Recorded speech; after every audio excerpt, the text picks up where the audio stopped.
अस्सलाम वालेकुम नाज़रीन, NTN के सिचुएशन रूम के साथ मैं हूं हाजिदा रऊफ और मैं हूं अफशीन कुरैशी। इस वक्त आपको अहम खबर से आगाह कर रहे हैं। पाकिस्तान का जवाबी वार जारी है। हैक की गई भारतीय वेबसाइट्स का डाटा मंजर आम पर आ गया है। पाकिस्तानी साइबर माहिरीन के कामयाब हमले के नतीजे में मुतादिद भारतीय वेबसाइट्स हैक कर ली गई हैं। अहम सरकारी इदारों का हसास डाटा अफशा हो चुका है। हैक की गई वेबसाइट्स में भारतीय Assam rifle, department of atomic energy portal और इंडियन डिफेंस प्रोडक्शन शामिल है। जराये के मुताबिक इंडियन डिफेंस प्रोडक्शन की वेबसाइट से हासिल शुदा खुफिया मालूमात को डार्क वेब पर फरोख्त के लिए पेश कर दिया गया है। इन वेबसाइट्स पर वाज़ेह अल्फाज में दर्ज किया गया है कि भारत दहशतगर्दी की आमाजगाह है और इंडियन दहशतगर्दी के नाकाबिले तरदीद सबूत मौजूद हैं। इस साइबर हमले ने भारत के आईटी सेक्टर के उस बयानिए को बेनकाब कर दिया है जिसमें वो खुद को टेक्नोलॉजी में आलमी ताकत जाहिर करता है। माहिरीन के मुताबिक इंफॉर्मेशन टेक्नोलॉजी के शोबे में भारत के दावे महज खोखली नुमाइंदगी साबित हुए हैं। जी बिल्कुल, देखिए इस वक्त जो सूरत हाल है वो सबके सामने आ चुकी है और भारत का जो मकरू चेहरा है वो बेनकाब पाकिस्तान ने कर दिया है। पाकिस्तान का जवाबी वार जारी है। हैक की गई भारतीय वेबसाइट का डाटा मंजर आम पर आ गया है। पाकिस्तानी साइबर माहिरीन के कामयाब हमले के नतीजे में मुतादिद भारतीय वेबसाइट्स हैक कर ली गई हैं। अहम सरकारी इदारों के हसास डाटा अफशा जो है वो हो चुके हैं। हैक की गई वेबसाइट्स में भारतीय Assam rifle, department of atomic energy portal और इंडियन डिफेंस प्रोडक्शन शामिल है। जराये के मुताबिक इंडियन डिफेंस प्रोडक्शन की वेबसाइट से हासिल शुदा खुफिया मालूमात को डार्क वेब पर फरोख्त के लिए पेश कर दिया गया है। उन वेबसाइट्स पर वाज़ेह अल्फाज में दर्ज किया गया कि भारत दहशतगर्दी की आमाजगाह है और इंडियन दहशतगर्दी के नाकाबिले तरदीद सबूत इसमें मौजूद हैं। इस साइबर हमले ने भारत के आईटी सेक्टर के उस बयानिए को बेनकाब कर दिया जिसमें वो खुद को टेक्नोलॉजी में आलमी ताकत जाहिर करता है। माहिरीन के मुताबिक इंफॉर्मेशन टेक्नोलॉजी के शोबे में भारत के दावे महज खोखली नुमाइंदगी साबित हो रहे हैं।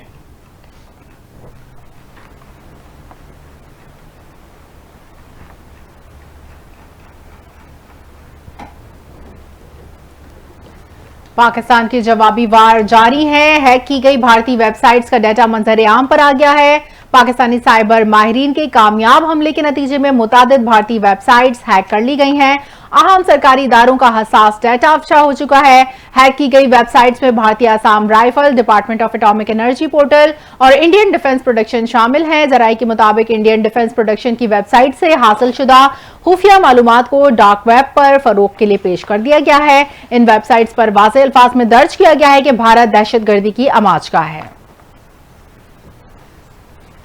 जी हाँ नाज़रीन, जैसे कि मेरे साथी एंकर ने भी आपको बताया और मैं भी आपको बताऊं कि पाकिस्तान का जो जवाबी वार है वो भरपूर तरीके से पूरी कुव्वत से इस वक्त जारी है। और आपको बताएं कि हैक की गई जो भारतीय वेबसाइट्स का जो डेटा है वो इस वक्त मंजर आम पर आ चुका है। पाकिस्तानी साइबर माहिरीन के कामयाब हमले के नतीजे में मुतादिद भारतीय वेबसाइट्स हैक कर ली गई थी। और अब आपको बताएं कि अहम सरकारी इदारों का हसास डेटा जो है वो इस वक्त अफशा हो चुका है। और ये भी बताएं कि हैक की गई वेबसाइट्स में भारतीय Assam rifle, department of economic energy जो कि बड़ा ही एक अहम डिपार्टमेंट होता है एटॉमिक एनर्जी के हवाले से तमाम तर जो मालूमात है वो इसमें सिक्योर एंड सेफ होती है, लेकिन अब वो सिक्योर नहीं रही क्योंकि Pakistani cyber experts, cyber security experts की जानिब से ये तमाम वेबसाइट्स जो हैं वो हैक कर ली गई हैं। इसके अलावा इंडियन डिफेंस प्रोटेक्शन भी जो एक वेबसाइट है जो कि बड़ी इंपॉर्टेंट है वो भी हैक की गई है। जराये का ये भी कहना है कि इंडियन डिफेंस प्रोटेक्शन की वेबसाइट से हासिल शुदा खुफिया मालूमात को डार्क वेब से हासिल शुदा खुफिया मालूमात पर फरोख्त के लिए भी पेश कर दिया गया है। पाकिस्तान ने जो है अब इस मालूमात को डार्क वेब पर फरोख्त करने का फैसला किया है और उन वेबसाइट्स पर वाज़ेह अल्फाज में दर्ज किया गया है कि भारत दहशतगर्दी की आमाजगाह है और इंडियन दहशतगर्दी के नाकाबिले तरदीद सबूत जो है वो मौजूद हैं। आपको ये बताएं कि साइबर हमले ने भारत के आईटी सेक्टर के हवाले से जो बयानिया है उसको भी बेनकाब किया है जिसमें वो खुद को टेक्नोलॉजी के जो आलमी ताकत है वो जाहिर करता है। यहाँ पर एक बात ये भी बड़ी जो है गौर फिक्र करने की है कि जब भी कोई बात होती है पाकिस्तानी जो आईटी इंडस्ट्री है उसको तनकीद का निशाना बनाया जाता है कि दुनिया में जितनी बड़ी बिग जो टेक कंपनीज हैं, अमेज़न हो या चाहे वो गूगल हो, उन तमाम के जो सीईओज हैं वो क्यों हर बार क्यों जो है वो भारत की जानिब से जो होते हैं उनके जो नुमाइंदे होते हैं या भारत के जो एक्सपर्ट्स होते हैं वो लगाए जाते हैं। लेकिन अब जबकि पाकिस्तानी साइबर सिक्योरिटी एक्सपर्ट्स ने जो भारतीय वेबसाइट्स हैं वो हैक कर ली हैं, तो ये जो भारत का जो एक आईटी में जो एक अपना मौकिफ था कि वो एक कोई टाइकून है या बहुत बड़ी ताकत बनना चाहता था, वो उसका जो हुदूद है वो भी खाक में मिल चुका है, आईटी सेक्टर में भी, मौशी भी। अभी कुछ देर कबल हमारे साथ जो एक्सपर्ट मौजूद थे उनका यही कहना था कि काइनेटिक और नॉन काइनेटिक तरीके से हर तरह से, बेशक वो हार्ड पावर हो बेशक वो सॉफ्ट पावर हो, दोनों पावर्स को इस्तेमाल करके पाकिस्तान की जो आर्मी है, पाकिस्तान की जो एयरफोर्स है, पाकिस्तान के जो आईटी एक्सपर्ट्स हैं, पाकिस्तान ने भारत को हर महाज पर सॉफ्ट पावर को टारगेट किया। आईटी के जो चीजें थी, वेबसाइट्स थी वो है कि, इसके अलावा जो साइबर सिक्योरिटी कैमरे थे वो है किए, और हार्ड पावर का इस्तेमाल करते हुए जो अल-फतह मिसाइल दागे हैं, पाकिस्तान जो भारत का जो S-400 जो सिस्टम था जो कि रशिया से लिया गया था उसको टारगेट किया। और दूसरी ही जानिब जो पाकिस्तान ने भारत के जो दीगर अहम एयर डिफेंस सिस्टम थे उनको भी निशाना बनाया, जिससे भारत को लाखों का बिलियन डॉलर्स का नुकसान हुआ है। और इसका जो तखमीना है, तकरीबन रॉयटर्स ने एक इब्तदाई नंबर जो है वो जारी कर दिया है, जिसके मुताबिक $83 बिलियन इन 2 दिनों में जो रॉयटर्स ने जो है वो ये एक जारी किया है। शाहरुख, आप क्या कहेंगे इस सारे हवाले से, कैसे देख रहे हैं? जी बिल्कुल, देखें मैं तो सबसे पहले कहूंगा नस्रुन मिनल्लाह व फताहुन करीब पाकिस्तान के लिए एक बड़ा और अच्छा और कामयाब तरीन दिन है। भारत की नाकामी इस वक्त नजर आ रही है और भारत जो अपने आप को हर लिहाज से एक तो जमहूरियत का अलमबरदार कहता रहा है, वो उसकी जो है वो बेनकाब पाकिस्तान ने उसको कर दिया कि जमहूरियत उसमें कुछ जो है वो चीज़ नज़र नहीं आ रही जमहूरियत जैसी। उसके साथ साथ आईटी सेक्टर की जो खबर सामने आई है उसमें भी भारतीय की जो है वो इस वक्त नाकामी नजर आ रही है। आईटी सेक्टर में भारत अपने आप को बहुत बड़ा चैंपियन समझता था, मगर इस वक्त पाकिस्तानी आईटी सेक्टर ने उसकी आईटी सेक्टर की धज्जियां उड़ा दी हैं। इस वक्त ये सूरत हाल है कि पाकिस्तानी अवाम इस वक्त पुरजोश और बहुत पाक अफवाज के साथ शाना बशाना वैसे तो खड़ी हुई है, मगर पाकिस्तानी अवाम इस वक्त बहुत ज्यादा खुश है कल की और आज की जो कार्रवाई है उसके बाद से। इस वक्त भारत को जो है वो मुंह तोड़ जवाब दिया है हमारे मुसल्लह अफवाज ने। जो मिसाइल फतेह जो मिसाइल है वो लॉन्च किया था भारत के मुख्तलिफ इलाकों में, और उनके जो सेक्टर हैं, आर्मी के जो सेंटर्स हैं उस पर जो है वो अटैक किया गया, जिसके बाद भारत इस वक्त बौखलाहट का शिकार नजर आ रहा है। भारत काफी ज्यादा परेशान है इस वक्त। अफशीन इंटरप्ट करने के लिए माजूद, लेकिन यहाँ पे एक अहम बात ये भी है कि जो भारत का जो हुदूर था रफाल तैयारों का, वो समझता था कि जो उन्होंने जो इतने अच्छे और इतने महंगे $250 मिलियन का एक राफेल तैयारा था वो लिया था, लेकिन उसको पाकिस्तानी जो JF-17 थंडर $30 मिलियन का था उसने जो है उसको निस्तो नाबूद कर दिया। आसमान में ही भारत का जो हुदूर था वो खाक में मिला दिया। इस हवाले से भी थोड़ी आप जरा बात कीजिए। असल में जो भारत का डिफेंस सिस्टम है, भारत उसको बहुत ज्यादा उसके ऊपर रिलाय कर रहा था और वो उसके लिए भारत के लिए एक बेहतरीन किस्म की जो है वो टेक्नोलॉजी अपने आप को समझ रहा था, मगर वो पाकिस्तान को हमेशा भारत समझता रहा है कि पाकिस्तान उसका जो है वो कमजोर हरीफ है, मगर ऐसा नहीं है। पाकिस्तान ने जो जवाबी कार्रवाई की है उसके बाद से भारत को अब पता चल गया कि पाकिस्तान कमजोर हरीफ नहीं है। वो अगर ये समझता है कि बड़े सगीर में वो बड़ा जो है वो चैंपियन है, तो ऐसा नहीं है। पाकिस्तान उसको मुंह तोड़ जवाब देने की सलाहियत रखता है और हमारे जवानों ने, पाकिस्तानी अफवाज ने, अवाम ने भरपूर जवाब दिया। ना सिर्फ पाकिस्तानी अफवाज ने, फजर का वक्त था, मैं भी जाग रहा था, तमाम चीजों जो अहवाल थी, जो खबरें थी, उनको हम रिपोर्ट कर रहे थे। NTN चैनल लम्हा बलम्हा रिपोर्ट कर रहा था, तमाम सिनेरियो को, ओवरऑल सूरत हाल को अपने नाजरीन को आगाह कर रहा था। और उस वक्त जब फौज ये कार्रवाई कर रही थी, अपना दिफा कर रही थी, तो पाकिस्तानी अवाम उनको जो है वो खराज तहसीन NTN की मैनेजमेंट, NTN की टीम जो है वो उनको पेश करती है। पाकिस्तानी अवाम ने जिस तरीके से बाहर निकले, हमारे अफवाज पाकिस्तान के शाना बशाना खड़े हुए और नारे लगाए, और जो है वो नारे लगा के पाकिस्तानी अफवाज का जो है वो हौसला बुलंद किया, वो काबिल सताइश, काबिल तारीफ है। और साथ ही अफशीन, आपसे मैं ये जानना चाहूंगी कि भारत की जानिब से जो उनके जो तैयार थे उनका तो गुरू खाक में मिला ही, लेकिन साथ ही साथ जो इंटरनेशनल मीडिया है वो भी इस बात का जो है मुतरफ हो रहा है कि जो पाकिस्तान के जो पायलट्स हैं, पाकिस्तान की जो एयरफोर्स है, पाकिस्तान की जो आर्मी है, वो जो है पेशा वराना सलाहियत की माहिर है, जो प्रोफेशनलिज्म का मुजाहरा करती है। और इसकी अमली मिसाल ये है कि आज तक जो इजरायली ड्रोन से उसको भी किसी ने जो है वो नहीं गिराया, ना ही जो रफाल तैयारा था उसको किसी ने शिकस्त दी थी, लेकिन पहली बार जो है वो पाकिस्तानी एयरफोर्स, पाकिस्तानी आर्मी की जानिब से, पाकिस्तान के पेशा वराना प्रोफेशनल्स की जानिब से जो है ये किया गया। अफशीन, बिल्कुल, भारत का गुरूर खाक में मिल गया हर मैदान पर, हर महाज पर, चाहे वो फिजा हो, जमीन हो या फिर हमारे आईटी एक्सपर्ट्स हो, सबने उनका भट्टा बिठा दिया। अभी उनकी स्टॉक मार्केट भी गिर गई है। तो जो रात के अंधेरे में भारत ने अपनी बुज़दिलाना कार्रवाई की थी वो अपने मज़मूम मकासद में कामयाब नहीं हो सका, और जो इल्जाम लगाया था उसने उसको साबित नहीं कर सका, और पाकिस्तान ने दिन की रोशनी में उस पर हमला किया और जवाबी कार्रवाई की, और वो मुंह तोड़ जवाब दिया है कि दुश्मन हमेशा याद रखेगा, और नाको चने चबवा दिए हैं हमने। और मेरे ख्याल में तो इस वक्त हमें जाके बाहर शॉट्स लेना चाहिए लोगों के, और उनके क्या जज्बात हैं वो भी देखना चाहिए। बिल्कुल। और साथ ही जो इंडियन मीडिया का जो किरदार था, जर्नलिज्म जो है वो बहुत ही रिस्पॉन्सिबल प्रोफेशन है, उसमें आपको फैक्ट्स एंड फिगर्स की बुनियाद पर जो है वो रिपोर्ट करना होता है, अपनी आवाम को गुमराह नहीं करना होता। लेकिन दूसरी जानिब हमने देखा कि पड़ोसी मुल्क भारत, जो कि हमेशा से उसकी रिवायत है, पुरानी रिवायत है, और वो रिवायत को तोड़ना नहीं चाहता, वो कुछ स्टीरियोटाइप्स को ब्रेक करके आगे आना ही नहीं चाहता, बल्कि मोदी का जो मीडिया है वो उसका जो गोदी मीडिया है वो हमेशा से वही था और वही रहेगा। इसकी अमली मिसाल हमने कल रात देखी, आज से एक रात पहले देखी, जब उन्होंने ये कहा कि हमने कराची पे कब्जा कर लिया, हमने जो है लाहौर पे कब्जा कर लिया, पाकिस्तान की जो सरहदें हैं वो पार कर ली, और अब बहरी तरफ से जो है हम अपना जो मोर्चा लगाने वाले हैं और हमारे बहरी बेड़े जो है वो पहुंच चुके हैं, और बस केपीटी पे तो काबिज होने वाले हैं। ये सारा जो एक ड्रामा था और जो एक कार्टून नेटवर्क बना हुआ था भारत का जो मीडिया था, इस हवाले से भी आप लोग बताएं कि आप लोगों ने कौन से फनी चीजें देखी, और उनको मतलब किस तरह से आप लोग उनको बात करेंगे कि ये क्या है, ये कोई जर्नलिज्म है, बस आप चीखते रहो, like this is I think insane. सबसे पहले तो यहाँ पर मैं ये कहूंगी, जो ऑपरेशन सिंदूर नाम रखा गया है वो खुद ही बजाते खुद एक मजाक है। जिस तरह से ऑपरेशन सिंदूर का ड्रामा उन्होंने किया, और इसका कोई उनके पीछे इस थीम का कोई कॉन्सेप्ट ही नहीं ना, मतलब ये क्या इन्होंने सोचा कि ये नाम दिया जाए, जबकि अगर पाकिस्तान का देखा जाए, पाकिस्तान ने जिस तरह से ऑपरेशन बुनियान मरसूस का नाम रखा है, इसकी थीम है, इसके पीछे ये आयत से तर्जुमा लिया गया है, और इसमें जो इसका मतलब है वो सीसा पिलाई हुई दीवार है। कर्नल रिटायर्ड हमारे साथ मौजूद हैं, दिफाई तज्जियाकार, उनसे भी हम इस पर तज्जिया लेंगे। जी मारूफ साहब, मुझे ये फरमा दीजिएगा कि आप क्या समझते हैं, भारत ने जो पाकिस्तान ने जो भारत को भरपूर जवाब दिया है, और पाकिस्तान अमन का ख़्वाह रहा है हमेशा, और पाकिस्तान चाहता नहीं था कि जंग की तरफ जो है वो जाया जाए। आलमी बरादरी से भारत की जो भोंडी साजिश हम कहेंगे, भारत ने जवाबी पहले पहल की जंग की तरफ, पाकिस्तान ने रिटेलिएट किया, अब पाकिस्तान ने भरपूर जवाब दिया है। इस पे आप क्या कहेंगे मारूफ साहब?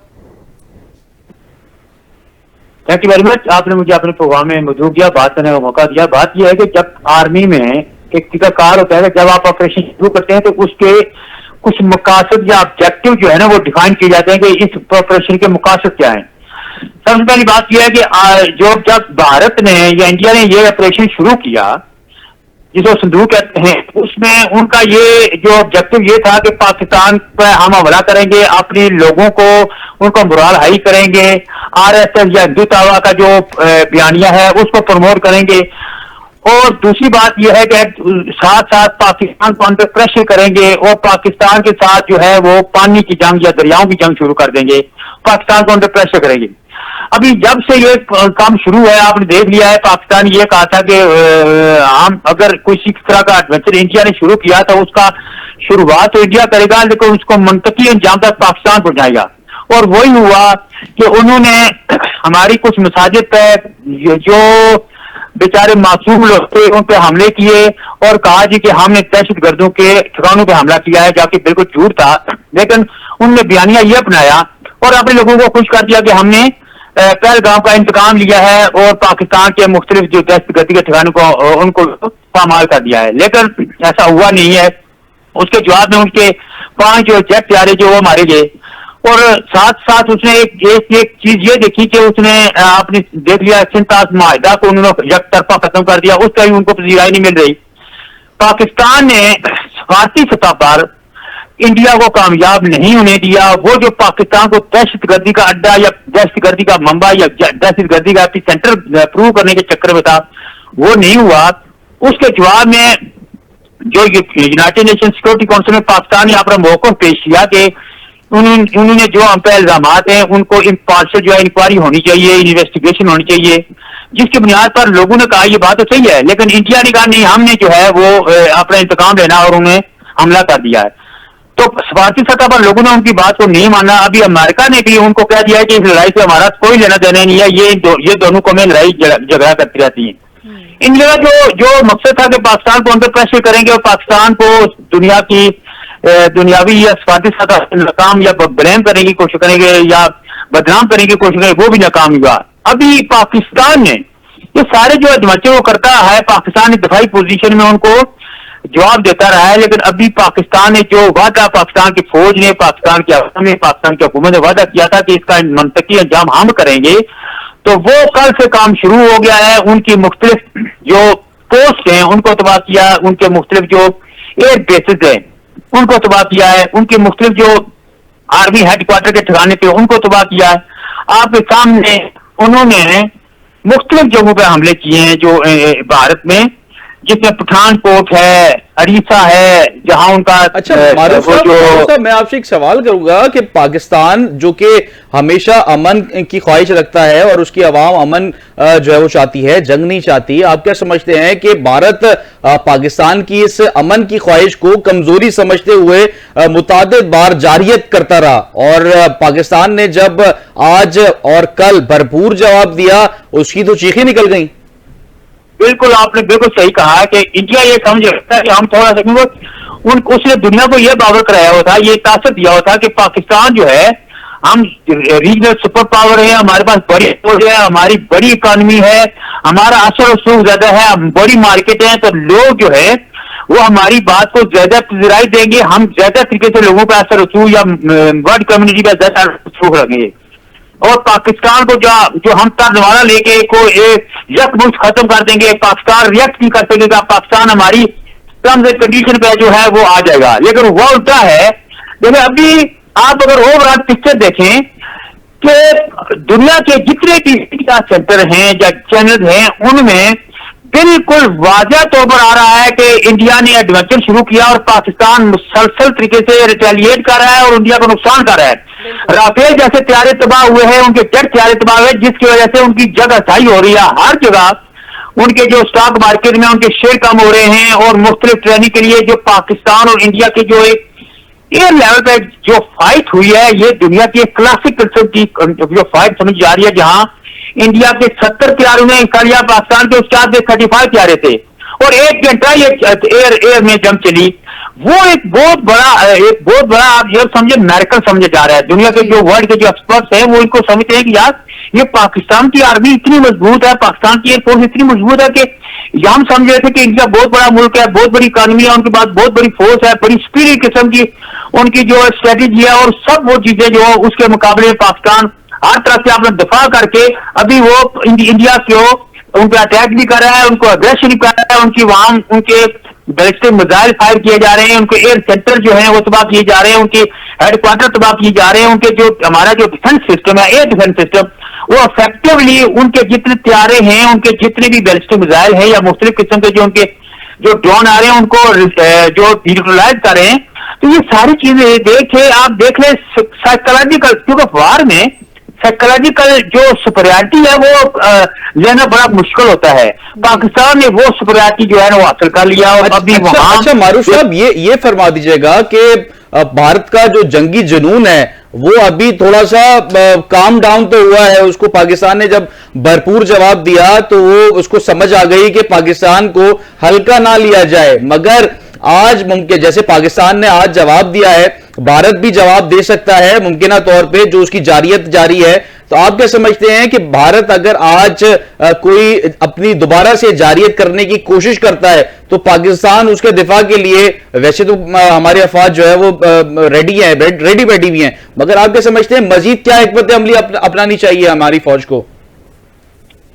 देखिए, हमारी फौज जो हिकमत अमली की है, बेहतरीन चीज है कि उन्होंने सबसे पहला जो फर्स्ट स्टेज ये थी कि भारत पाकिस्तान को दहशतगर्द मुल्क या दहशतगर्दी का एपिसेंटर साबित करने के लिए उसने हमला किया और दुनिया को ये बावर कराने की कोशिश की हमने उनके तहत।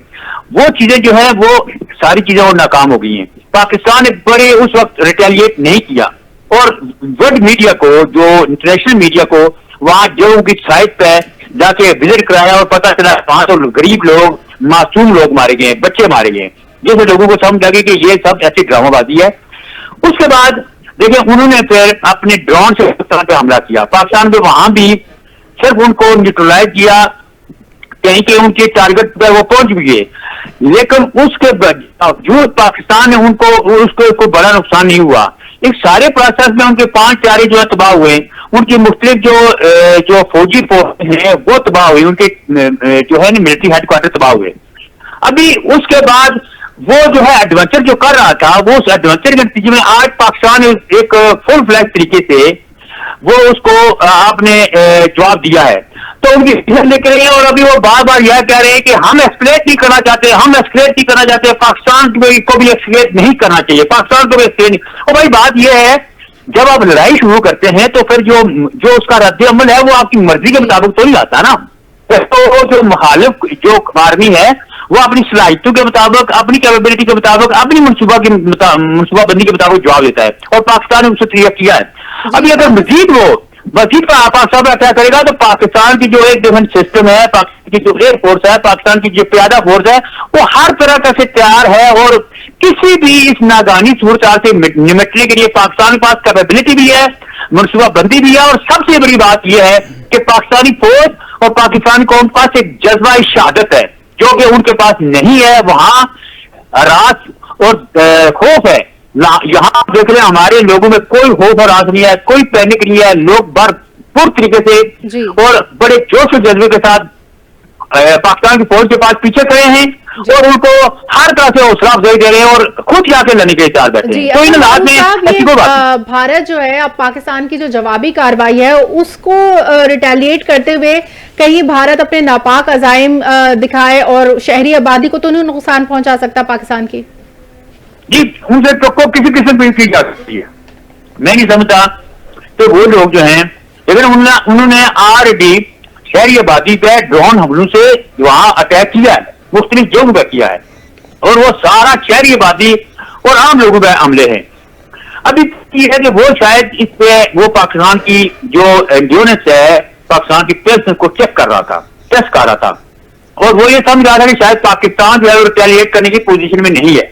अभी पाकिस्तान ने रिटेलिएट किया है तो ये वो जो इंडिया है वो कभी भी फुल फ्लैज वार पर नहीं जाएगा। साहब ये फरमा दीजिएगा, जैसे कि भारत ने जब जंग का आगाज किया, पहल की जंग में, और भारत ने बेसिकली जो सिविलियंस एरियाज है उनको टारगेट किया और एक तरीके से जो आलमी बिरादरी है वो इस हमले को ह्यूमन वायलेशन करार देती है, इस तरीके से सिविलियंस को निशाना बनाना और अपनी जारियत दिखाना। तो भारत के ऊपर कोई सैंक्शंस नहीं लग सकती और आलमी बिरादरी क्या उसको नजर नहीं आ रहा है कि ह्यूमन जो है वो वायलेशन करता हुआ भारत नजर आ रहा है, सिविलियंस आबादी को जो है वो दहशतगर्दी के नाम पे टारगेट कर रहा है। और साथ ही वियना कन्वेंशन की भी खिलाफ वर्जी की है, सारी ट्रीटीज, सिंतास मुआहिदा, हर चीज से तो वो दस्तबरदार हो रहा है। बात यह कि आपने जो बातें की हैं बिल्कुल जो सिविलाइज वर्ल्ड है या दुनिया के जो कवानीन हैं उनके मुताबिक ये उस पर रिस्ट्रिक्शन भी लगनी चाहिए, सेंक्शन भी लगनी चाहिए और उसका मुआवजा भी होना चाहिए। लेकिन बदनसीबी ये है कि हमारी जो वर्ल्ड ओवर कम्युनिटी है उसके डबल स्टैंडर्ड है। देखें, गजा के मामले में इंटरनेशनल कोर्ट ऑफ जस्टिस ने वाज़ेह तौर पर एक फैसला दिया कि इसराइल जो है वो गलत काम कर रहा है, इसराइल जो है अग्रेसर है और उसको वहां गजा से रिट्रीट करना चाहिए। फिर यूनाइटेड नेशन सिक्योरिटी काउंसिल में एक करारदाद पहुंची जिसमें गजा में सीज़ फायर का कहा गया। लेकिन बदनसीबी ये है कि इस वक्त जो है वो दुनिया में यूज जो हैं वो ज्यादा डोमिनेट करते हैं डिप्लोमेसी पे, मुख्तलिफ फोरम पे। और इस सारे जो हमारी जो हाँ यहाँ कार्रवाई जो हो रही है उसमें भी इसराइल आप समझे कि ये जॉइंट वेंचर के तौर पर यहाँ इन्वॉल्व है, लेकिन यहाँ जो सबसे ज्यादा जो उनको प्रॉब्लम हो रही है वो ये है कि शायद फातिल हाल पर जो भी हो, उनको पता है कि पाकिस्तान को गजा के तौर पर या किसी कमजोरी की वजह से हम पाकिस्तान के साथ वो रिस्क नहीं ले सकते। और वो लोग तो लड़ाई करने वाले है ही नहीं है, उनमें ना इतनी दिलेरी है ना जज्बा है। मारूफ साहब, आप हमारे साथ लाइन पर ही मौजूद रहे। डॉक्टर मुनव्वर हुसैन माहिर बैनुल अक़वामी उमूर ने हमें ज्वाइन किया है, उनसे भी हम इस हवाले से मालूम करते चलें। जी मुनव्वर हुसैन साहब, आप बताइए पाकिस्तान की इस जवाबी कार्रवाई पर आप क्या कहेंगे? जनाब, पाकिस्तान जिंदाबाद, पाक फौज पाइंदाबाद, नसरुम मिनल्लाह व फतहुन करीब। आपने देखा, आप ही के प्लेटफॉर्म में मैंने कहा था कि भारत डायलेमा के अंदर है, भारत क्राइसिस के अंदर है। अब ये भारत ने मूव किया है डायलेमा एंड क्राइसिस से ऑ एंड शॉक की कैफियत में चला गया है भारत, बिकॉज भारत ने अंडर एस्टिमेट किया था पाकिस्तान की कैपेबिलिटी को जब हमने अपना डिफेंसिव पोस्चर शो किया, और फिर आज सुबह हमने अपना ऑफेंसिव पोस्चर भी शो किया। ये पहले ही डेनियल मार्की ने एक इंटरव्यू के अंदर पाकिस्तान की एयरफोर्स की कैपेबिलिटी बता दी थी कि with in 18 to 48 hours Pakistan air force की ये कैपेबिलिटी है कि वो जंग का नक्शा तब्दील कर सकती है। इसके अलावा जो ऑ एंड शॉक की मैं बात कर रहा हूं कि इंडिया इकोनॉमी के ऊपर सेंसिटिव बनता था, उसकी तरक्की की बात करता था। जब हमने डिफेंसिव पोस्चर शो किया तो उस वक्त हमने $1.7 बिलियन का डेंट डाला था, जिसमें उनके फाइटर जेट्स थे, जिसके अंदर ड्रोन्स थे, जिसके अंदर कॉप्टर्स थे, जिसके अंदर मिलिट्री इंस्टॉलेशंस थी। इसके बाद उनकी स्टॉक एक्सचेंज गिरी जो कि $1.7 ट्रिलियन की है, और उस स्टॉक एक्सचेंज की तकरीबन 2% बताई जा रही है कि लॉस हुआ है, यानी 28 to 38 बिलियन डॉलर्स। और आज का जो हमने ऑफेंसिव अपना रिटेलिएट किया, जो हमारा राइट था एज पर इंटरनेशनल लॉ, हमने सिर्फ एक S-400 सिस्टम को टारगेट किया $1.5 बिलियन का, और मजीद इंस्टॉलेशन भी round about, this is my rough estimate, $1.5 billion का। अगर आप ये मिलाएं तो ये ओवर $50 बिलियन चला जाता है, जहां पे इंडिया ने मार खाई है। दूसरा जो खतरनाक ऑ एंड शॉक की सिचुएशन है वो इंडियन मिलिट्री की इस वक्त इमेज, पोजीशन एंड हार्मोनी है। मैं समझता हूं अब 10 सालों तक भारत की मिलिट्री नहीं उठ सकेगी, बिकॉज मोदी ने अनप्रोफेशनली उनके प्रोफेशनल सजेशंस को बगैर माने जो ये लॉन्च किया है वॉर, उसका खमियाजा ये है कि उनकी आर्मी का इमेज टॉर्निश हो गया है। और जो हमने मिलिट्री इंटेलिजेंस के हेडक्वार्टर को अटैक किया मकबूजा कश्मीर में, जो इंडियन इलीगली ऑक्युपाइड कश्मीर है, उसमें बताया जा रहा है कि उनकी बड़ी मिलिट्री लीडरशिप मारी जा चुकी है। और तीसरी मैं आपको बात बताने लगा हूं कि अभी इंडियन लोगों के ऊपर है कि इस गंद, इस बीमारी, इस मोदी, अमित शाह, डोवल, जयशंकर से जान छुड़ाते हैं या इंडिया को मजीद बर्बादी की तरफ लेके जाना चाहते हैं। और मैं वेस्ट को पैगाम देता हूं कि इनकी आंखें भी खुल जानी चाहिए। इनकी आंखें इसलिए खुल जानी चाहिए, वो समझते थे कि भारत एक पावर है, नेट सिक्योरिटी प्रोवाइडर है इंडो पैसिफिक में, और चाइना को कंटेन कर पाएगा। भारत तो पाकिस्तान के सामने नहीं खड़ा हो सकता, उसकी टांगे कांप रही है, तो वो एक इस वक्त की सुपर पावर के सामने कैसे खड़ा होगा? जी अच्छा, ये बताएं कि भारत को बहुत गुरूर था अपने राफेल तैयारों पर और Su-400 को, जो कि रूसी साख्ता थे, लेकिन पाकिस्तान ने उनको तबाह कर दिया और भारत का गुरूर खाक में मिला दिया। तो पाकिस्तान की इस स्ट्रेटेजी को आप कैसे देखते हैं? ये बड़ा जबरदस्त स्ट्रेटेजी पाकिस्तान की रही है जी, सबसे बड़ा। बल्कि मैं, अब तो आपने देखा होगा पाकिस्तान के सोशल मीडिया के ऊपर जिस तरह के मिम्स बन रहे हैं कि भारत की आर्मी, एयरफोर्स और नेवी वो है जिन्होंने सबसे पहले फ्रांस के राफेल का मयार गिराया, उसका इमेज गिराया, उसके बाद रशियन S-4 सिस्टम का गिराया, और ऐन मुमकिन है कि बाकी जो ममालिक हैं उनकी भी हथियारों की बदनामी वहां पे हो। लेकिन हमें ये समझना होगा, this is very technical point, कि ये जो ऑपरेशन हुआ है जिसमें हमारी सक्सेस हुई है, इसको हम टेक्निकली अंडरस्टैंड कर सकते हैं। आज की जो वॉर है वो वॉर सिर्फ आप आमने सामने नहीं लड़ते, इसमें जो इंटीग्रेटेड वॉर का कॉन्सेप्ट है वो बड़ा इंपॉर्टेंट है। और यहां पे जो China Pakistan integrated air war जो स्ट्रैटेजी है वो सक्सेसफुल नजर आती है एज कंपेयर टू इंडिया या वेस्ट की जो एयर स्ट्रैटेजी है। और जब पाकिस्तान चाइना वॉरफेयर स्ट्रैटेजी है उसके अंदर सैटेलाइट, सेंसर्स और फिर यहां पे जो हमारी मशीन है उसकी एक इंटीग्रेटेड अटैक होता है।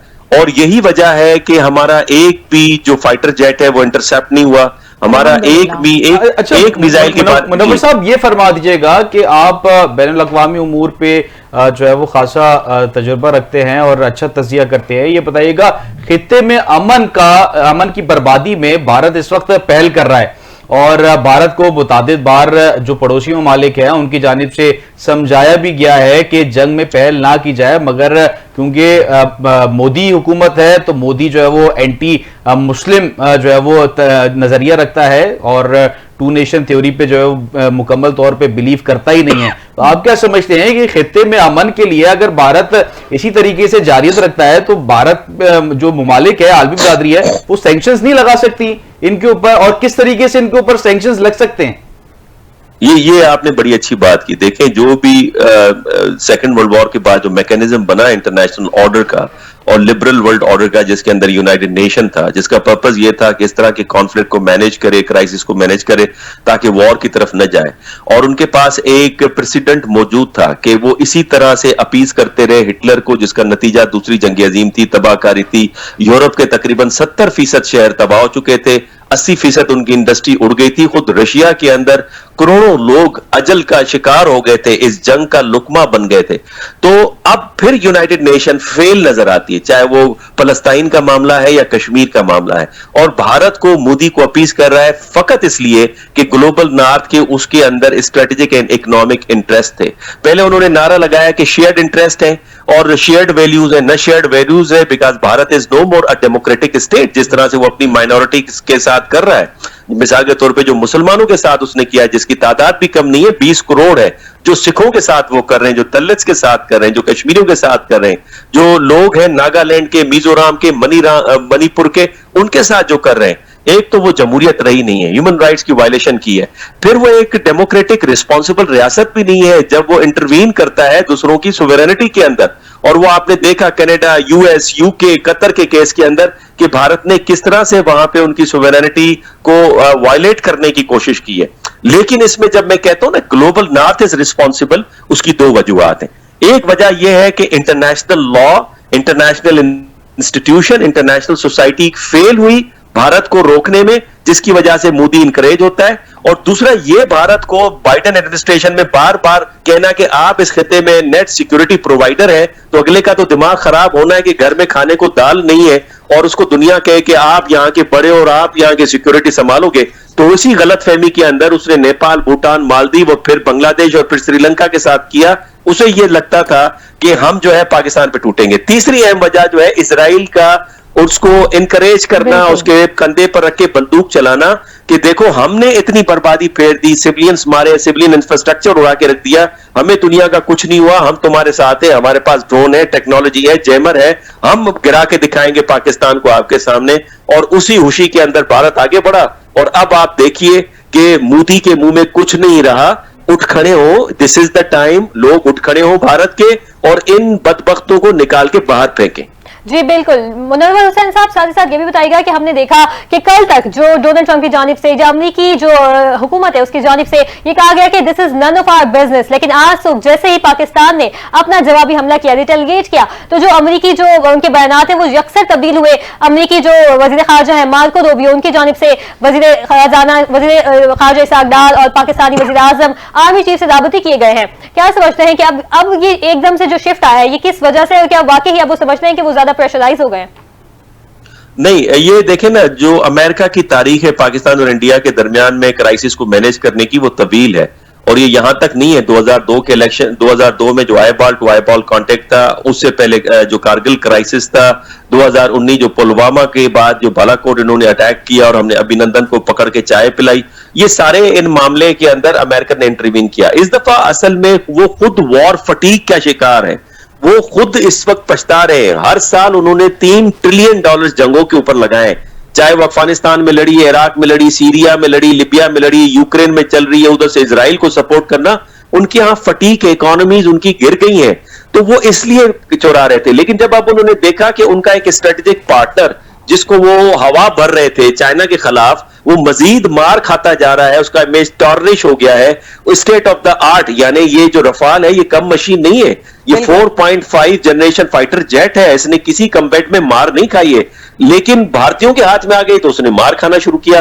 तो जब ये इमेज बढ़ रहा है तो ये दुनिया में जो वो उसको हवा भर रहे थे वो हवा निकल रही है, इसलिए उसको बचाने के लिए अब इंटरवीन कर रहे हैं। दूसरा फैक्टर ये भी है कि 2 न्यूक्लियर पावर्स हैं, और 2 न्यूक्लियर पावर्स जो है अगर साउथ एशिया में जंग लगती है तो फिर दोनों के हिमायती आ जाएंगे और ये ग्लोबल वॉर में तब्दील हो सकती है। तो लिहाजा दुनिया के अमन के लिए भी जरूरी है, ये हम भी चाहते हैं कि खिते के अंदर अमन हो, लेकिन जो इसके असल काजेस हैं जो जॉन मीर शाइमर ने आइडेंटिफाई किया और राइटली आइडेंटिफाई किया कि ये रिकरेंट पैटर्न रहेगा सब कॉन्टिनेंट में बिटवीन इंडिया एंड पाकिस्तान जब तक कश्मीर का मसला हल नहीं होता। और हम यही कह रहे कि कश्मीर का मसला हल करे और ये जो हिंदुत्व, जो लेटेस्ट फॉर्म मुदुत्वा है, इन लोगों को पावर की सीटों से निकाल के बाहर फेंके, चूंकि ये खित्ते को जंग की आग में धकेल रहे हैं। अच्छा मुनव्वर साहब, मेरा एक और सवाल आपसे ये है कि जो मोदी हुकूमत है, मोदी मीडिया है, उसकी एक आइडियोलॉजी है, आइडियोलॉजी ये कि अखंड भारत, और वो उसके ऊपर काम कर रहा है और वो वोट बैंक उसी से लेता है। क्योंकि अगर हम भारतीय आइडियोलॉजी की बात करें, मोदी के जो है वो नापाक अजाइम की बात करें, आइडियोलॉजी तो नहीं कहूंगा, उसके नापाक अजाइम में कहूंगा, उसने आर्टिकल 370 की जो है वो खात्मे का बात की, उससे वोट लिए, उसी के बाद अब पाकिस्तान अखंड भारत की बात कर रहा है, और उसी के तसलसल में ये पाकिस्तान पे अटैक करना और पाकिस्तान को इल्जाम जो है वो इल्जाम ठहरा के वोट लेना, ये तरीकेकार आवाम उनको कब समझेगी, किस तरीके से चीजें बेहतर हो सकती हैं? देखिए, ये मैंने आप ही के प्लेटफॉर्म पे अपना फार्मूला दिया था, 3D 2E formula. 3D 3 domestic factors, 2E 2 external factors, जिसका मैंने पहले जिक्र किया। अब जो इंटरनल फैक्टर्स हैं, डोमेस्टिक फैक्टर्स है, उसमें नजरिया है, और ये जो हिंदुत्व का लेटेस्ट फॉर्म जो मुदित्वा में कहता हूं, ये इंस्पायर्ड है जायनिज्म से, और जायनिज्म की जोशवा किताब जो कहती है कि कोई इंसान नहीं है सिवाय यहूदियों के, बाकी सब जानवर है, जो उनको सपोर्ट करे अच्छा जानवर, जो सपोर्ट न करे बुरा जानवर, और उनका हक है कि दुनिया के ऊपर हुकूमत करे। उन्होंने ये फलसफा इन्फ्यूज किया है इस मुदित्वा के अंदर। फिर इसके अंदर नाजिज्म भी शामिल होती है, जो हिटलर समझता था कि जर्मन जो रेस है वो मार्शल रेस है, उसका हक है कि दुनिया के ऊपर हुकूमत करे, और किस तरह हुकूमत करेगा उसने पूरी प्लानिंग दी अपनी किताब माय स्ट्रगल के अंदर। फिर इसके अंदर दूसरा डोमेस्टिक फैक्टर है स्ट्रेटेजिक थिंकिंग, जो उनकी कुटेलिया और निकोलो मिकियावेली से मुतासिर है। कुटेलिया ने शास्त्रा किताब लिखी थी, मिकियावेली ने प्रिंस किताब लिखी थी, और इन दोनों के फलसफे को उठाया है तो वहां धोखाधही, cunning diplomacy, manipulation, immoral use of power, lethal use of power, अपने ही लोगों में पावर में रहने के लिए ये इस्तेमाल होता है। अब आप इन सारे चीजों को, कनिंग डिप्लोमेसी, ये जो मैनिपुलेशन है, फैक्ट जिस तरह से फॉल्स फ्लैग ऑपरेशन से फॉल्स फ्लैग सिचुएशन अमृतसर और श्रीनगर के अंदर उन्होंने कायम करने की कोशिश की। तीसरा जो डोमेस्टिक फैक्टर है वो पॉलिटिकल एंड सोशल स्ट्रक्चर है, जिसमें मुदित्वा ग्रुप को यह फियर है कि उनको टॉपल कर दिया जाएगा, बिकॉज मेजॉरिटी जो इंडियन है उनका असल मसला तो भूख है, असल मसला तो गुर्बत है, और वो सेकुलर माइंडेड है। ये उनको ले जा रहे हैं रिलीजियस एक्सट्रीमिज्म की तरफ, ये मजहब का चूरन बेचकर पावर में रहना चाहते हैं। तो इस फियर में रहने की वजह से आपने जिस तरह खुद भी फरमाया, ये टारगेट करते हैं बड़े सेगमेंट को, जिस तरह से इन्होंने गुजरात का एपिसोड किया, जिस तरह से इन्होंने समझौता एक्सप्रेस को टारगेट किया, जिस तरह से इन्होंने ये जो वक्फ एक्ट लेकर आए, जिस तरह से ये पंजाब के सिखों के किसानों पे टैक्सेस आयद किए, जिस तरह से इन्होंने ये 35A और 370 को कैंसिल किया, जिस तरह से ये खुद बम्बार्टमेंट अपने मिसाइल, ये ब्राह्मोस मिसाइल उन्होंने इस्तेमाल किए हैं 7 सिस्टर्स के ऊपर, तो बुनियादी तौर पे वो फियर है। और उस फियर में ये क्या करते हैं कि जो अपनी सीक्रेट पुलिस है, जो अपनी एजेंसीज है, वो इस्तेमाल करते हैं अपने ही लोगों के खिलाफ, लेकिन अंदर से खोखले हो गए। और ये जनरल बख्शी से लेकर और उनके जो डिफेंस एनालिस्ट हैं परवीन साहनी तक, उन्होंने वार्न किया था, आप इस पोजीशन में नहीं है, आप 15 दिन भी जंग नहीं लड़ सकते, आपकी सप्लाई लाइन का प्रॉब्लम है, आपकी ट्रेनिंग का प्रॉब्लम है, आपके स्पेयर पार्ट्स का प्रॉब्लम है, आपके साथ लोग नहीं खड़े। तो इस वक्त न फकत ये कि डिसहार्मनी नजर आ रही है इंडियन लोगों के अंदर, और बल्कि उनकी आर्मी के अंदर नजर आ रही है, जिसकी वजह से जो 4 की ऑफिसर्स थे, जिसमें लेफ्टिनेंट जनरल MV कुमार, जिसके अंदर उनके वाइस एयर चीफ पशपारकर, जिसके अंदर लेफ्टिनेंट जनरल DS राणा, उन्होंने इनकार किया था, समझा रहे थे, ये नहीं समझे, इसीलिए उनको गिरफ्तार किया और आज रिजल्ट देखिए। ग्रोवर साहब, ये भी फरमा दीजिएगा कि एक माइंडसेट जो बनाने की मोदी मीडिया के थ्रू जो है वो कोशिश कर रहा है, नेतन्याहू के जो फुट स्टेप्स है उसको फॉलो करने की जो है वो मोदी कोशिश कर रहा है बारह, क्योंकि जो इसराइल है वो खित्ते में अपनी बादशाहत कायम करना चाह रहा है और वही आइडियोलॉजी मोदी जो है वो समझता है कि मैं भी इस खित्ते में अपना जो है वो बादशाहत कायम कर लूंगा, मगर ऐसा नहीं है। पाकिस्तान उसको जवाब देने की भरपूर सलाहियत रखता है। नहीं, आपने वजह फरमाया, मैंने ये कई दफा आपके ही प्लेटफॉर्म पे कहा है कि इस वक्त हमें समझना होगा, और ये मैं पाकिस्तान के पॉलिसी मेकर से बार-बार रिक्वेस्ट भी कर रहा हूं कि we are living in a tripolar world. एक पोल को अमेरिका लीड कर रहा है जिसमें इंडिया और इजराइल है, दूसरे पोल को चाइना लीड कर रहा है जिसमें चाइना, रशिया, ईरान उसके अंदर शामिल है और अब बांग्लादेश भी उसके अंदर हिस्सा बन गया है, और तीसरा पोल जो है फ्रांस लीड कर रहा है यूरोपियन यूनियन के अंदर। लिहाजा इन तीनों का बिहेवियर और स्ट्रेटेजिक ऑब्जेक्टिव्स आपको डिफरेंट नजर आते हैं। इसमें जो अमेरिका है, आप इनके स्लोगन्स देखिए, ग्रेट अमेरिका, ग्रेटर इजराइल, अखंड भारत, ये आपको कॉमनैलिटी नजर आती है। और आपको याद होगा कि फलस्तीन के माइंडसेट भी एक ही है, वो अपनी बादशाहत कायम करना चाहते हैं। तीनों जो ये हुक्मरान है इनके माइंडसेट एक ही तर्ज पे जो है वो काम करते हैं। जी जी बिल्कुल, आपने वजह कहा, लेकिन इस वक्त उनको समझना चाहिए ना कि they are living in multipolar world, जहां पे सिर्फ ये पावर नहीं है, बहुत सारे पावर्स हो गए, और भारत तो मिडिल रेंज पावर में आता है ना भाई, हम भी मिडिल रेंज पावर है, और इजराइल तो मिडिल रेंज पावर में भी नहीं आता, उसके अंदर टर्की शामिल है, उसके अंदर मलेशिया, इंडोनेशिया शामिल है, उसके अंदर किसी हद तक ईरान और सऊदी अरब शामिल है, ये तो शामिल ही नहीं है मिडिल रेंज पावर में। बाकी इंडिया और पाकिस्तान उसके अंदर शामिल है। तो लिहाजा ये जो माइंडसेट है ये बिकॉज ऑफ अलायंस बना है, और वो कहते हैं ना, चल कौवा चला हंस की चाल, अपनी भी चाल भूल बैठा।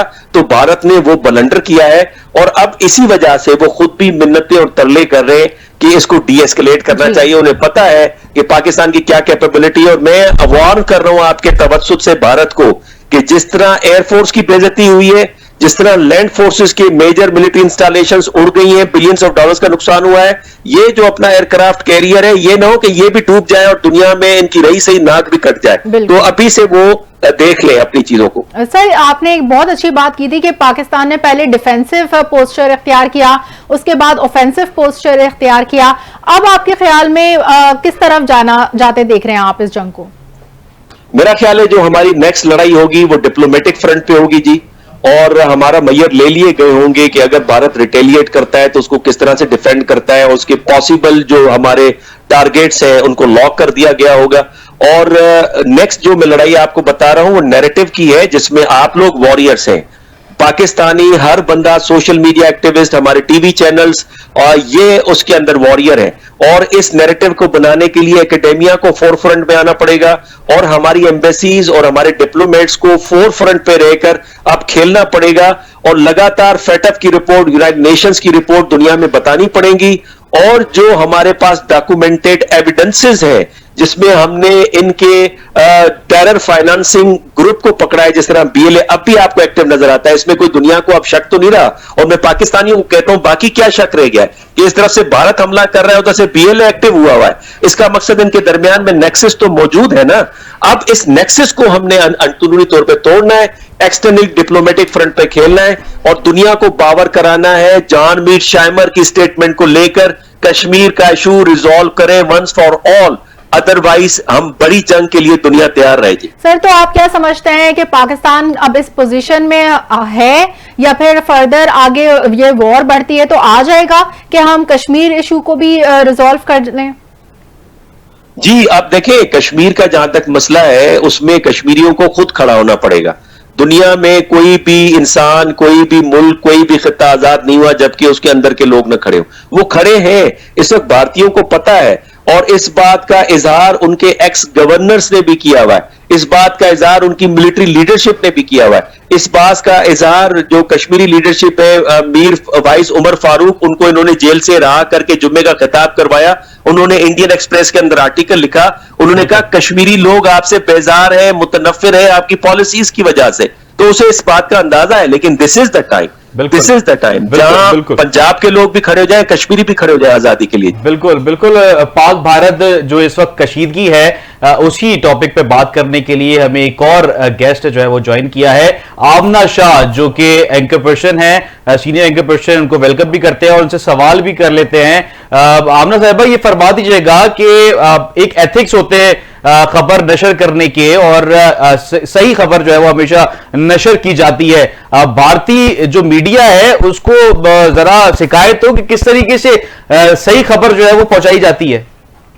जी जी, सबसे पहले तो बहुत शुक्रिया कि आपने मुझे मौका दिया बोलने का, और सबसे पहले मुबारकबाद तमाम पाकिस्तानियों को जिस तरह से हमारी एयरफोर्स ने इस भारतीय लड़ाई में जवाब दिया है।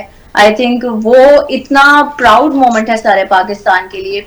दूसरा जो आपका जो सवाल था कि भारतीय मीडिया के हवाले, देखिए भारतीय मीडिया हमेशा कि हाइप क्रिएट करने में उनका कोई भी सानी नहीं है। वो बॉलीवुड की जो सेंसेशन थी ना, वो बिल्कुल दुरुस्त फरमाया। हमारे DGISPR भी प्रेस कॉन्फ्रेंस में यही कह रहे थे कि वो अपनी वो सेंसेशन इस लड़ाई में भी लेकर आए। उन्होंने वही शो कराया कि जी इस वक्त लाहौर फतह हो गया, कराची में ये हो गया। लेकिन आप देखें कि हमारे लोगों के हौसले कितने बुलंद हैं कि वो कितने जिंदा दिली के साथ अपनी जो नॉर्मल लाइफ है उसको लीड कर रहे थे।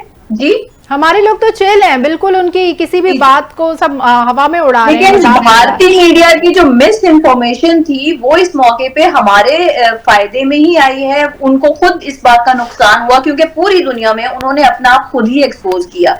पाकिस्तान जो भी स्टैंड लेता, जो भी स्टांस होता, वो कहीं ना कहीं शायद इबाम का शिकार हो जाता, क्योंकि पाकिस्तान में खुद भी आपको पता है दहशतगर्दी का सामना रहा है, खुद भी हालात पॉलिटिकली काफी खराब रहे हैं, जिसकी वजह से एक इमेज पूरी दुनिया में हमारा थोड़ा बहुत एम्बिगुअस जरूर हुआ था। लेकिन I think that was a very fortunate moment for us कि भारतीय मीडिया ने खुद ही अपना एक्सपोज किया, बल्कि अगले जो ये फरमा दीजिएगा, एक तो खुद ही एक्सपोज किया अपने आप को, और एक बड़ी नायली कि फिर ऑनियर आके माफी भी मांगी कि हमसे गलत जो है वो खबर नशर हुई। कितनी एम्बैरेस मूवमेंट है और मीडिया के लिए। आवाम भी उनके साथ खड़ी होती है। और हम लोग जब सोशल मीडिया पे कोई खबर लगाते हैं इससे रिलेटेड तो हमें गालियां पड़ती हैं इंडियंस की जानिब से। तो ये भी तो देखें कि अब वो सब लोग अपने मुंह कहां छुपाएंगे। बात ये कि जो पॉलिटिकल सिचुएशन 3 साल से पाकिस्तान में थी, आई थिंक इंडिया ने ये इमेज लिया था पाकिस्तान का कि शायद इस मौके पर अवाम या फिर कोई पॉलिटिकल पार्टी एक फसाद का क्रिएट करेगी, पाकिस्तान के अंदर सिचुएशन बड़ी ऑड होगी। लेकिन आई थिंक ये बहुत अच्छा मोमेंट था पूरी दुनिया को और इंडिया को ये जवाब देने के लिए कि हम हमेशा एक कौम है, पाकिस्तान के अंदर हालात कैसे भी हों, लेकिन जब बात आती है डिफेंस की, पाकिस्तान की जान की, आन की, तो हमेशा पाकिस्तानी एक है और अपनी तमाम फोर्सेस के साथ है। और पाकिस्तानी मीडिया ने भी आई थिंक इंतहाई एहतियात का मुजाहरा किया इस मौके पर। इंडियन मीडिया की तरह हम भी चाहते तो बहुत सी सनसनी फैला सकते थे, लेकिन पाकिस्तान ने जिस डेकोरम का इजहार सोशल मीडिया पर भी जवाब दिया, अपनी पूरी लड़ाई लड़ी, मीडिया पर भी जवाब दिया, और जब जवाब दिया है, रिटेलिएट किया है इंडिया के अंदर घुसकर, तो उसका तो कोई आई थिंक सानी नहीं है कि उसी वक्त इंडिया को फौरी तौर पर व्हाइट फ्लैग भी रेज करना पड़ा, ये भी बोलना पड़ा कि जी हम ये जंग रोकने को तैयार है, हम एस्केलेट नहीं करना चाहते एट ऑल। लेकिन इंडियन मीडिया ने जो सिचुएशन क्रिएट की है, आई थिंक वो पूरी दुनिया के लिए एक इमेज भी था, पूरी दुनिया के लिए एक जवाब भी था कि कौन ऐसा शरंगेज है जिसने ये इस लड़ाई की शुरुआत की। कोई इन्वेस्टिगेशन जब पहलगाम अटैक की हुई नहीं कंप्लीट, तो आप किस बेस पर पाकिस्तान पर अटैक करना शुरू हो गए, सिविल आबादी पर अटैक करना शुरू हो गए, आप ड्रोन्स भेज रहे हैं, आप जासूसी कर रहे हैं, आप वहां पर हमले शुरू कर रहे हैं, और आपने ये कैसे सोच लिया कि पाकिस्तान एक एटॉमिक पावर होते हुए जवाब नहीं देगा। अगर 2-3 दिन लिए गए तो आई थिंक कोई ना कोई स्ट्रेटेजी होगी, और शायद इस बात पे भी कोई बेहतरी थी कि अवॉइड किया जा रहा था कि अगर लड़ाई होगी तो नुकसान बहुत ज्यादा होगा। और अब आप देख सकते हैं कि कहा जा रहा है कि जितना भी नुकसान इंडिया का हुआ है वो इतना ज्यादा है कि इंडिया को ऐसा कोई भी खातिर खा यहाँ पर अपना मुफाद या मोटिव पूरा नहीं हुआ पाकिस्तान में, जो वो चाह रहे थे या जो उनका ख्याल था कि वो कुछ हासिल कर लेंगे। इनफैक्ट पूरी दुनिया में एम्बेरसमेंट भी हुई, उनका मीडिया भी एक्सपोज हुआ, उनका जो सिक्योरिटी सिस्टम था वो भी एक्सपोज हुआ। और सबसे मजेदार सिचुएशन ये रही कि किस तरह से यहाँ के हैकर्स ने उनके तमाम सिस्टम्स भी हैक किए और उनकी। चलिए बहुत बहुत शुक्रिया। एक ब्रेक पे जाएंगे, ब्रेक के बाद वापस आते हैं तो हेडलाइंस का आगाज करते हैं, एक शॉर्ट कमर्शियल ब्रेक।